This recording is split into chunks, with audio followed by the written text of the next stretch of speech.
gudoomiyaha cusub ee gobolka Sool Mudane Cabdi Khayre Dirir iyo waliba ku-xigeenkiisa ayaa kulan isxog waraysi ah la yeeshay laamaha kala duwan ee dawladda. Kulankan oo ka qabsoomay xarunta maamulka gobolka Sool oo saxaafaddu dibadjoog ka ahayd ayaa waxa kulankaasi markii uu soo dhamaaday warbaahinta uga warbixiyay gudoomiyaha gobolka Sool Cabdi Khayre Dirir waxaana hadaladiisii kamid ahaa sida tan. saaka waxaanu bilownay dardargelinta hawlaha dawliga ahaa si loo dardargeliyo hawlaha dawladda ama qaranku igmaday xafiiskan aan joogay barasaabka ahay.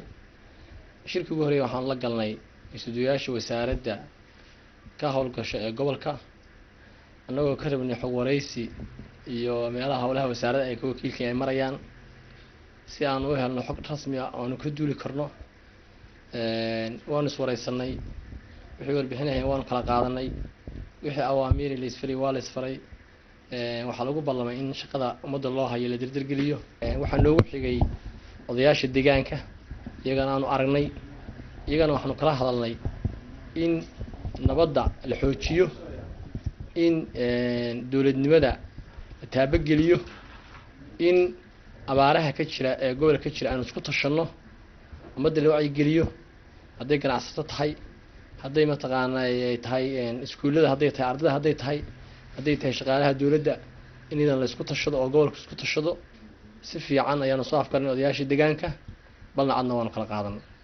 waxaa noogu xigtay markaa inaan haddana la kulannay guddiga abaaraha heer gobol annaga oo ka codsanay inay soo bandhigaan waxay qabteen ay keenaan dukumenti cad oo caddaynaya waxqabashadoodii inay soo bandhigaan qorshahooda fog iyo inay ka warramaan deegaamada ay abaaruhu ka jiraan si u kala hawl badan yihiin.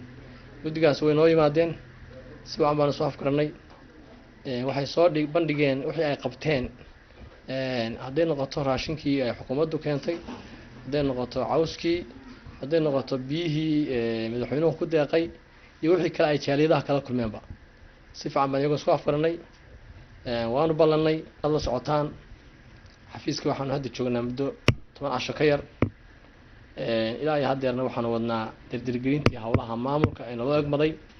saacadda hadda aynu fadhinaa aynu xafiiska joognaana waad aragtaan waa koodii wax yarla waxaa soo gaadhsiiyay xilliga aanu fadhino howlaha isku fulay ee gaabku intuu jiray barasaabkii hore oo inta badan ka maqnaa xafiiska howlo badan oo yaalay inaanu dardargelino.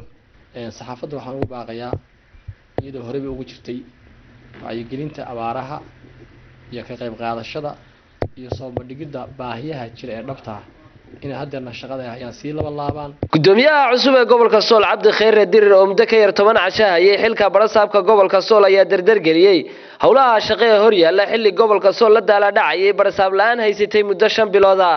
Suldaan Samiir Siciid Bile telefishinka madaxa bannaan ee bulsho Laascaanood.